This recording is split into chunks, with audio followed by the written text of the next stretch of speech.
Operation সিন্দুরের শুরুতে 2025-এর 7ই মে fighter jet হারিয়েছিল ভারতীয় বায়ুসেনা। পাকিস্তান বহু আগেই এই দাবি করেছিল। কিছুদিন আগে পুনের একটি অনুষ্ঠানে সে কথা কার্যত স্বীকার করে নিয়েছিলেন ভারতের chief of defence staff Anil Chauhan. যদিও কোন ফাইটার জেট ভারত হারিয়েছে সে বিষয়ে স্পষ্ট করে কিছু জানাননি। এবার ভারতীয় সেনার আরেক কর্তাও স্বীকার করে নিলেন অপারেশন সিন্দুরের প্রাথমিক পর্যায়ে ভারতীয় বায়ুসেনা ফাইটার জেট হারিয়েছিল। তবে কটি ফাইটার জেট পাকিস্তানের হাতে ধ্বংস হয়েছে সেটা স্পষ্ট না করলেও এর পিছনে রাজনৈতিক বাধাকেই দায়ী করেছেন তিনি। তার মন্তব্য, পরাজয়ের পর আমরা আমাদের কৌশল পরিবর্তন করে পাকিস্তানের সামরিক স্থাপনাগুলিতে আক্রমণ শুরু করি, এটা বলেছিলেন সিডিএস অনিল চৌহান। তাই আমরা প্রথমে শত্রুর বিমান প্রতিরক্ষা ব্যবস্থা দমন করতে সক্ষম হই এবং তারপরেই আমাদের সমস্ত আক্রমণ সহজেই ব্রহ্মোস মিসাইল ব্যবহার করে করা সম্ভব হয়। এই মন্তব্য করেন ইন্দোনেশিয়ায় নিযুক্ত ভারতের ডিফেন্স অ্যাটাচে ভারতীয় নৌসেনার ক্যাপ্টেন শিবকুমার।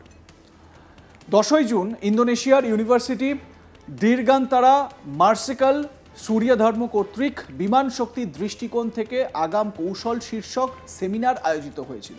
সেমিনারে 35 মিনিটের একটি উপস্থাপনায় ক্যাপ্টেন শিবকুমার স্বীকার করেছেন যে যদিও তিনি পূর্ববর্তী একজন ইন্দোনেশিয়ান বক্তার দাবির সঙ্গে একমত নাও হতে পারেন যে আমরা এত ফাইটার জেট হারিয়েছি, তবে আমি একমত যে আমরা কিছু ফাইটার জেট হারিয়েছি।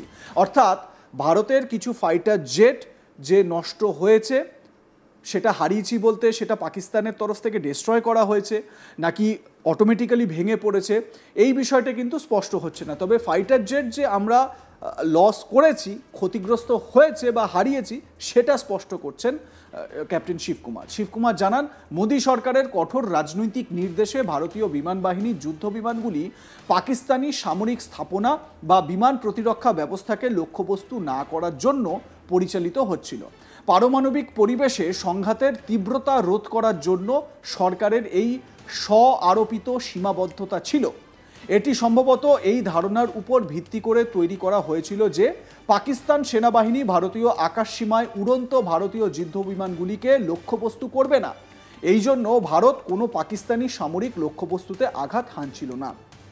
মনে করে দেখুন, প্রাথমিকভাবে ভারত শুধু জঙ্গি ঘাঁটিগুলো পাকিস্তানের অন্দরে সেইগুলোকে টার্গেট করেছিল। পাকিস্তান এই ধরনের কোনো বিধিনিষেধ আরোপ করতে অস্বীকার করে, মানে অস্বীকৃতি জানায় এবং তাদের উপপ্রধানের দাবি অনুসারে পাকিস্তান বিমান বাহিনী প্রধান পাকিস্তানি সন্ত্রাসী ঘাঁটিতে আইএএফ তাদের অস্ত্র পাঠানোর পর ডিটার থেকে ডিস্ট্রাক্টরের আদেশ পরিবর্তন করে। এর ফলে আইএএফ যুদ্ধবিমানগুলির ক্ষতি হয়, কারণ রাজনৈতিক নির্দেশনার ফলে আইএএফকে তাদের মিশনগুলি ইচ্ছাকৃতভাবে সবচেয়ে হুমকি স্বরূপ শত্রু সম্পদ এড়িয়ে চলতে হয়েছিল, যা সাধারণত বিমান অভিযানে আকাশে শ্রেষ্ঠত্ব অর্জনের জন্য অগ্রাধিকার দেওয়া হয়। কৌশলগত অসুবিধার স্বীকার করে ভারতীয় সামরিক নেতৃত্ব দ্রুত তাদের পদ্ধতি পরিবর্তন করে। কয়েকদিনের মধ্যেই আইএএফ তাদের কৌশল সংশোধন করে, যার ফলে 10ই মে 2025 তারিখে মিশনগুলি পাকিস্তানি লক্ষ্যবস্তুতে আঘাত করার জন্য ব্রহ্মোস এবং অন্যান্য ক্ষেপণাস্ত্র ব্যবহার করতে সক্ষম হয়, যা আরও দূর থেকে নিক্ষেপ করা যেতে পারে। টেলিফোনিক সাক্ষাৎকারে ক্যাপ্টেন শিবকুমার কি জানিয়েছেন শোনাবো আপনাদের।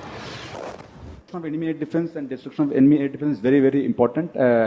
As brought out by Bapa Tommy Domtomo, that India lost a lot of aircrafts.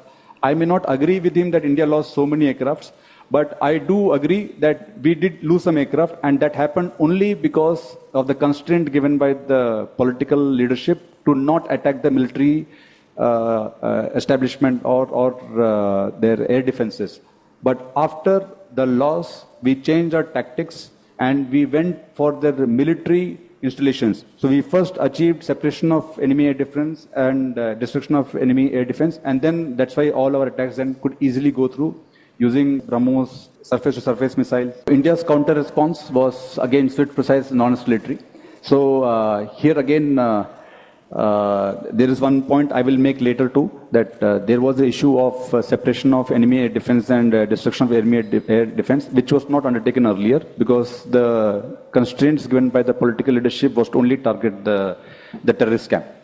However, still it went on, and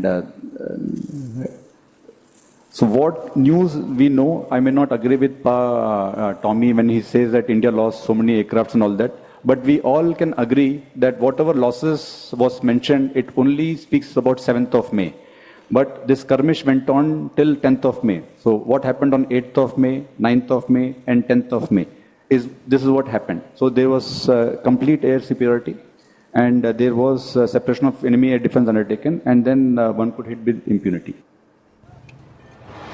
captain শিবকুমারের বক্তব্যে এটা কিন্তু খুব গুরুত্বপূর্ণ হয়ে উঠছে যে রাজনৈতিক বাধায় ভারতীয় বায়ুসেনা বা ভারতীয় প্রতিরক্ষা ব্যবস্থাকে পলিটিক্যাল বাধা দিতে পারে কে?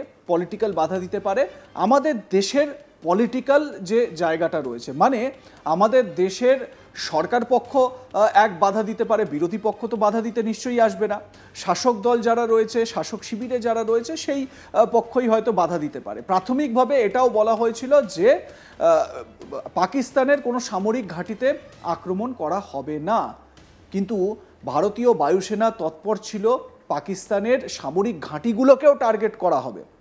যদিও ক্যাপ্টেন কুমার তার যে মন্তব্য করেছেন সেই মন্তব্যের পরপরই তার এই মন্তব্যের সংবেদনশীলতা অনুভব করে ইন্দোনেশিয়ার জাকার্তায় ভারতীয় দূতাবাস থেকে বিবৃতি দিয়ে জানানো হয় যে ক্যাপ্টেন কুমারের মন্তব্য প্রসঙ্গের বাইরে। এই কথাটা ভালো করে বুঝবেন, বলা হয় যে ক্যাপ্টেন কুমারের মন্তব্য প্রসঙ্গের বাইরে নেওয়া হয়েছে, মানে এই প্রসঙ্গে আলোচনাই হচ্ছে না, প্রসঙ্গের বাইরে যদিও বা হতে পারে, কিন্তু তিনি যে কথাগুলো বলছেন সেই কথাগুলোকে ডিনাই করার অবস্থানে কি ভারতের প্রতিরক্ষা বা রাজনৈতিক যে দলগুলো রয়েছে তারা সেই জায়গায় রয়েছেন?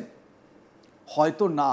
ঠিক সেই কারণেই chief of defence staff Anil Chauhan তার মুখ থেকেও কিন্তু এই একই কথা বেরিয়ে গিয়েছিল। প্রাথমিকভাবে বেশ কিছু ডেস্ট্রয় হয়েছিল, কতটা পরিমাণ ডেস্ট্রয় হয়েছে সেটা বড় কথা নয়, আমরা সেই ডেস্ট্রয়টাকে মোকাবিলা করে আমাদের যে ক্ষয়ক্ষতি হয়েছে সেই ত্রুটিগুলোকে মিটিয়ে নিয়ে আবার পাল্টা আঘাত করি। ঠিক একই কথা ক্যাপ্টেন শিবকুমারও বললেন। আমরা একটি সেমিনারে প্রতিরক্ষা অ্যাটাচে প্রদত্ত একটি উপস্থাপনা সম্পর্কে মিডিয়া রিপোর্ট দেখেছি, তার মন্তব্য প্রসঙ্গের বাইরে উদ্ধৃত করা হয়েছে এবং মিডিয়া রিপোর্টগুলি স্পিকারের প্রসঙ্গ এবং মূল বক্তব্যের ভুল উপস্থাপনা করেছে। প্রসঙ্গটি থেকে বোঝা যায় যে ভারতীয় সশস্ত্র বাহিনী আমাদের প্রতিবেশী অন্যান্য দেশের মতো বেসামরিক রাজনৈতিক নেতৃত্বে কাজ করে। এছাড়াও ব্যাখ্যা করা হয়েছিল যে অপারেশন সিন্দুরের উদ্দেশ্য ছিল সন্ত্রাসী পরিকাঠামো লক্ষ্য করা এবং ভারতীয় প্রতিক্রিয়া উত্তেজনাপূর্ণ ছিল না। তার মানে এর নেপথ্যে, অপারেশন সিন্দুরের নেপথ্যের যে কথাগুলো সেই কথাগুলো কিন্তু স্বাভাবিকভাবে সামনে চলে এলো, যেটা খুব গুরুত্বপূর্ণ বলেই মনে করা হচ্ছে।